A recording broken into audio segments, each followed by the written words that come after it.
Adventure is in my blood. Finding treasures big or small and having fun is what it's all about.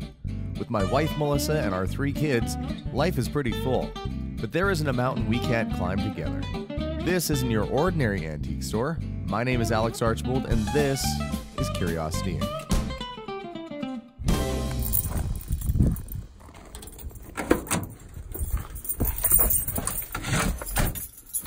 Morning everyone.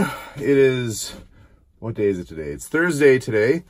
I am headed out to go look at a collection. Fellow has apparently just a ton of die-cast toy cars. His brother sadly passed away and the family is managing the estate. So I'm gonna go have a look. It's on the plus side, it's cold outside, as you can see.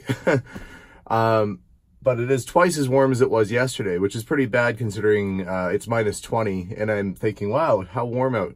So I'm going to get the heater going in the car here, get warmed up. And today I'm just sick as a dog. I've got like a fever and a cold.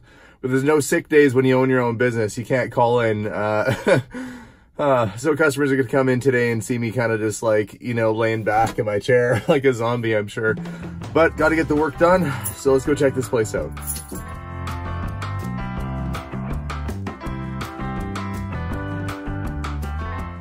This is sort of the problem. I get these calls to go look at these giant collections. In this case, the guy has, I think, about 250 1/18 scale die-cast cars. They're pretty big. They're about a foot across, so they're pretty large. Over 2,000 Hot Wheel and 1/64 scale, and probably another few hundred 1/24 scale. So it's a lot of stuff, and my store is already pretty darn full, as it always is. So usually I keep some of the space upstairs free for flex area, but I have clothing up there now because my garage at home is full of clothes. But, you know, sometimes you can't turn down a really good deal, like the NASCARs. That ended up ultimately being a really good buy for me, and this might be too. So it's worth having a look because you don't want to turn away potential profit when you're in this business. So somebody's unrolled this, probably used it to tack on somewhere it's got nails. Yeah, this was behind my stove. Oh, it was behind your stove? Behind the stove and behind the counter. So somebody flattened those out. Yeah, that would have been down. Yeah, and then that's the little, let's say, Black Americana replica piece, but still pretty cool. You got a nice old post office sign up there too. Oh, yeah. Porcelain enamel. Yeah.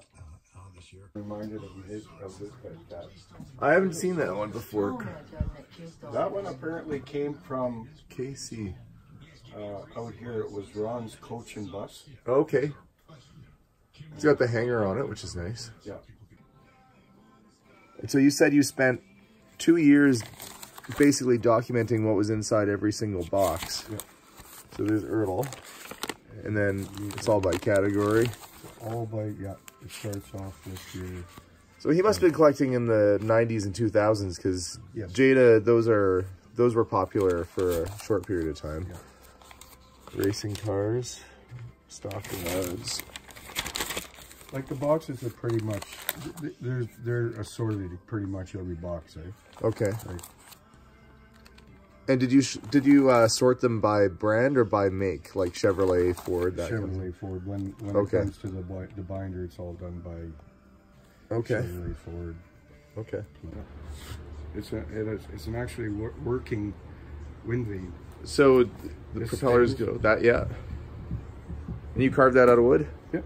Did you do the one that's up? No, that's a No, epoxy one that's up there. epoxy. That's like your Cox one, yeah. Yeah. That's cool. So you like to get a little bit crafty? Oh yeah, I got to keep the hands busy, otherwise they get into trouble, eh? And so this is all potentially stuff you're going to be selling. Not potential, it is for It's sale. all for sale. Okay. Well, this could be a dangerous trip because every one of those boxes is full of what, collectibles and toy cars and It's all toy cars. all toy cars. All toy cars. Okay. All toy cars. All right. Well, this box kind of caught my eye because it's labeled watches. Let's Open it see up. what's in there. And I have a load of old CN stuff. My dad worked there for... So some little, Yeah, these are all like McDonald's toys or ornaments? Or? cereal box. Oh, cereal box payments. Okay. Oh, I see. Huh, I found a helicopter almost just like this. Do you have other old toys like this too? Or? They're few and far between. This is one that we had when we were a kid. When you were a kid? Okay, that's missing its props, but still would be interested in that. So I'm going to set that down.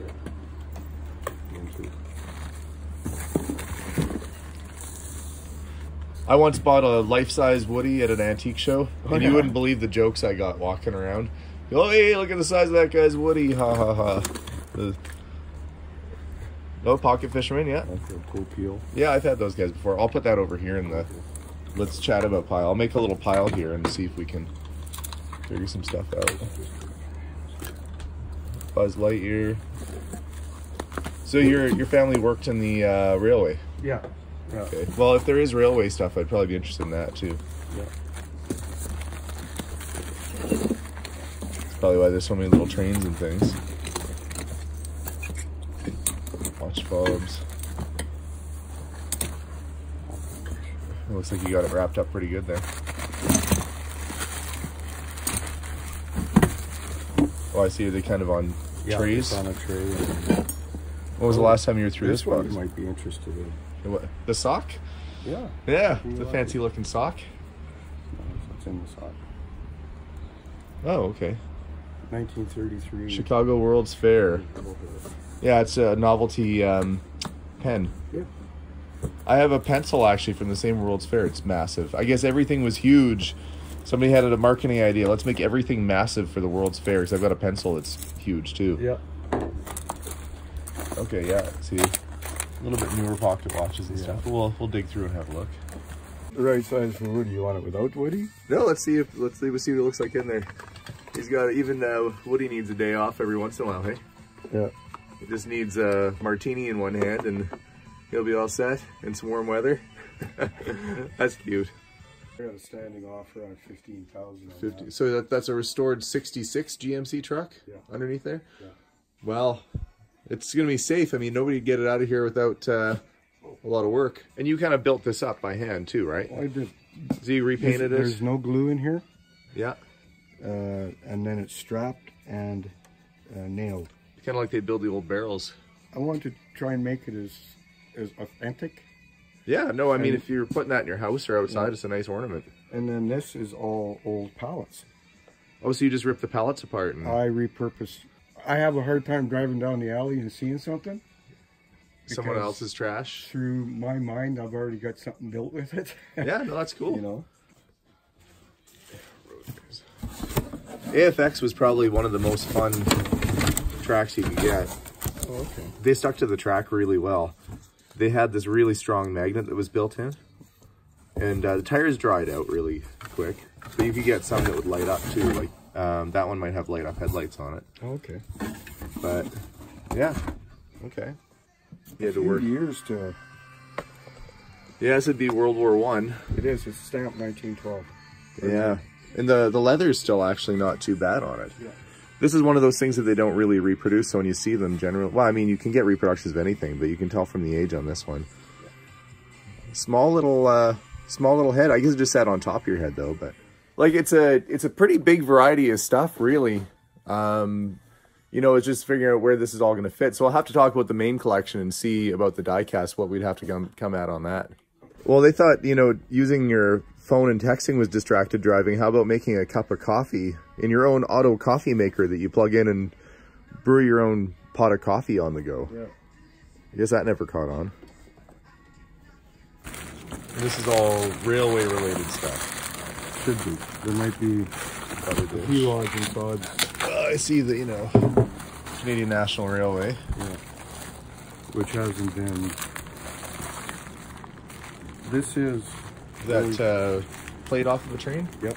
And it's got okay. The you know, I don't buy much for dishes unless it's something like this. Yeah, that's CN. I can see the logo on there. Canadian National. Well, I can. Is there two in there? Yes. Okay. Well, sure. Let's open their drum.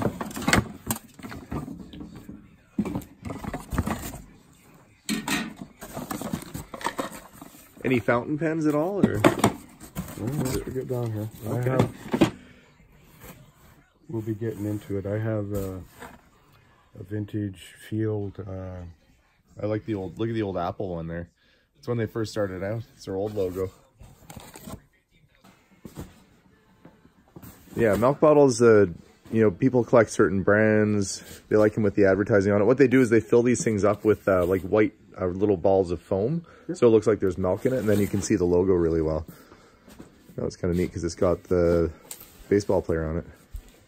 Yeah, we can set that aside. I'll put that in our... There's different ones, like there's clock keys in here. Oh yeah, skeleton keys. You know, and you never know when you're gonna find a trunk that needs one too, so. There are collectors of keys. Collectors of pretty much just about everything. Just trying to have the variety in the store. I'll put that bag aside. Clock keys and stuff. World coins and tokens. Yeah. Okay, well, I'll have a look at that.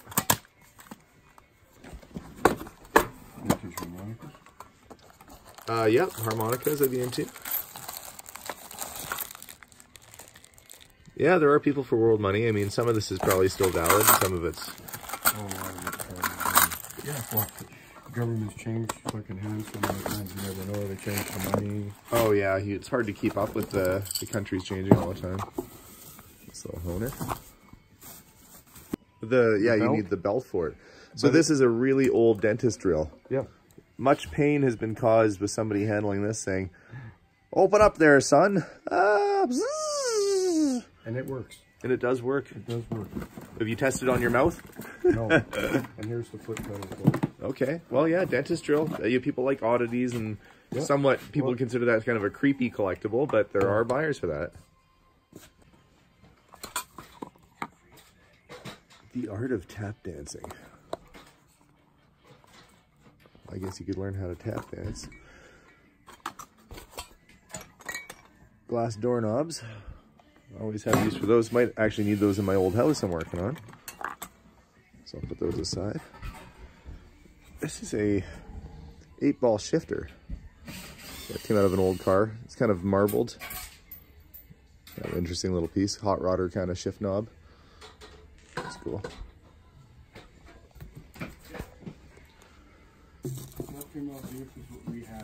Yeah, oh yeah. Well, I'm just kind of taking a peek through. You've got bottle openers, belt buckles.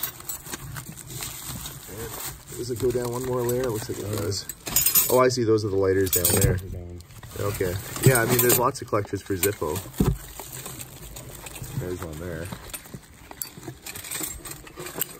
I mean, Zippos are just a good lighter. Definitely kind of an Art Deco look. Yeah. Like maybe a Northern Electric or... That's neat. Have you tried it? Does it work? Yeah. It worked when we put it away. Okay. Yeah. And, oh yeah, shit. So some of the other kids' records got in here because there is some rock mixed in with the old country. Oh yeah. I probably left a few records when I moved out. Oh yeah. So a lot of cool stuff, but I'm a little low on cash. I thought I brought enough, but I found way more than I was expecting, so I've got to go run to a bank machine and get some money. And now to get to the shop.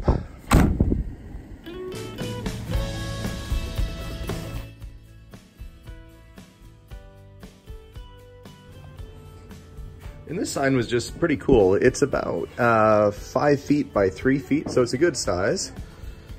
And on the other side, you can see that what somebody's done is they've hand painted their business name on there with the MCI bus. So it is kind of double-sided. It's a cool piece. Look good in a man cave or up on the wall of a shop, like how that fellow had it. Now it's here at our store. And this was kind of a hard one to not have my dad. He was a big record collector. Yeah. And well, that you showed in that video you did on your dad, that you were at an auction. Yeah, he was really big into the stuff. We used to go to record shows together. So when I came across these records today, it was, you know, normally I'd call him and say, "Hey, Dad, have you ever heard of a band called Brussels Sprout?" And he'd say, "Oh, yeah, my friend so-and-so used to play bass with them." Or yeah. He'd always have some kind of story attached. And like I said, he had the Black Sabbath stayed at my dad's house for a night when they were young and starting out and had no money. Rolling Stones, Madonna. There's a few, my dad was a big Traveling Wilburys fan. Oh, was he? Oh, yeah. Well, I mean, it's got all the big guys, you know, Roy Orbison, Tom Petty. Yeah. Was Lennon in there? No, Lennon wasn't in there. No? Fat Boys, my brother was big into Fat Boys back in the day. They, you know, that early 90s kind of rap, David Bowie with Mick Jagger. Well, which Beatle was in Wilburys? That was George Harrison. Yeah. Yeah. There's Hendrix in here. So this was a good box of records. Blues Magoo's Psychedelic Lollipop, that's a good piece. Psych rock is always popular. Somebody got some clothes. Overall, I'm really happy with the variety that I picked up today. And although I went there to look at a collection of die-cast cars, which I made an offer on, and we'll see if we get them. And I didn't even show any of them in the video because they're all boxed up, and I know what they look like. They're boxed up, they're cars. Everybody knows what a Hot Wheels look like. And they're not 1960s Redline, sadly. If anybody's saying, oh, you should have looked, they weren't. They were the newer ones from like 2000 and up.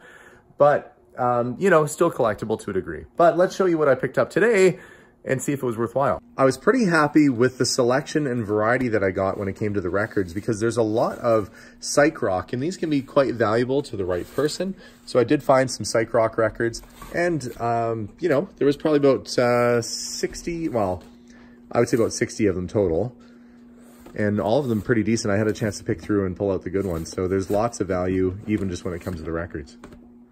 And his grandfather had worked, and his dad had worked on the railway. So there was Canadian Pacific linens from the sleeping car service. There was so pillowcases and linens, tablecloths that are all stamped and marked. And that's what you want to look for when you're finding this stuff to tell if it's real, is that it's got the marking. So there are collectors for that, and I was pretty happy to get it. And even his hat badge from being the sleeping car conductor, so that explains how he got it. All of his buttons off of his jackets. And he had a bag of skeleton keys, which I was interested in. And I went through them here at the shop and found that a lot of these are from the railway. So they're CPR, including the locks, which is Canadian National Railway. CPR is Canadian Pacific Railway. But railway stuff is really popular. And these are what you'd use to take your, you know, tickets, please. And then you get your ticket stamped. So that's neat. I got a tie from Via Rail, a little clip-on ashtray from the Canadian National Railway too. Lots of really neat old stuff. And even little odds and ends like the hangers are hard to come by.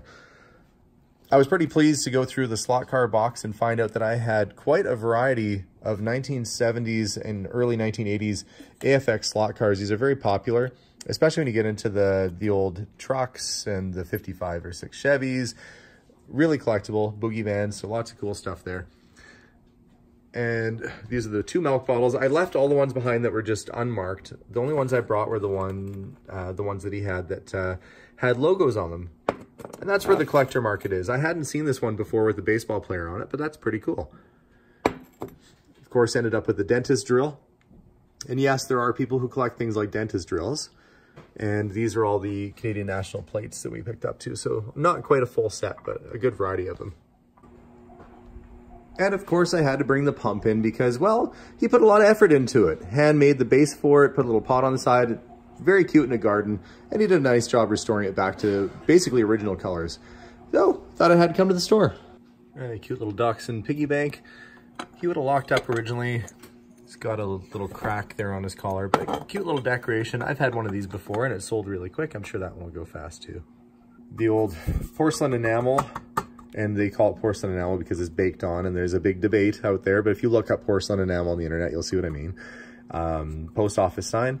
And this is a World War I. It's called a German Pickelhaube, which basically means like a spiked helmet, which is what it is. And these could have been from Austria or Germany at the time. This, I believe, is a German one. Very cool piece. The leather has shrunk a little bit on it, but it's still in pretty good condition, all things said. And it's dated to 1912. And my German might be a little rusty, but it says, Mit Gott für König und Vaterland, which means with God for king and fatherland. And you can see that it's actually in pretty decent shape. All things considered, it's had a couple repairs. Somebody's wired that back on. Certainly has shrunk. And it's had a little repair on the front here, some solder work. But all in all, a nice presentation piece and a nice find. You don't expect to find that in a garage looking for toy cars. As I'm sorting things on the counter here today, there's folks coming and going out of the store, which is normal. I'm snacking and eating and trying not to make too much of a mess. But a gentleman just walked in who's really big into railway stuff, and it looks like we've got a sale. So what'd you find? Oh, look, right there. Yeah. So absolutely wonderful. And you collect railway stuff, correct? Absolutely love this stuff, yes. Yeah. And I've been watching your videos, and I've seen what you've been up to. It's fabulous. It's terrific. It's really nice to meet you, Alex. Oh, yeah. Well, of course. I'm Alex as well. Oh, well, nice to meet you. Thank you very much for a great deal. Oh, my pleasure. Well, that goes to show you never know what you're going to find when you go to somebody's place. I went there expecting to buy perhaps a whole bunch of die-cast cars, and ended up with a World War I German helmet and a bayonet and all kinds of other cool stuff. So definitely worth following up on leads. And the fellow who told me that I was the only guy from any of the antique stores he went to that bothered to come out. So I'm glad that I took the time to go visit him, because there's lots of cool stuff there, and I'm really happy with the deals I got.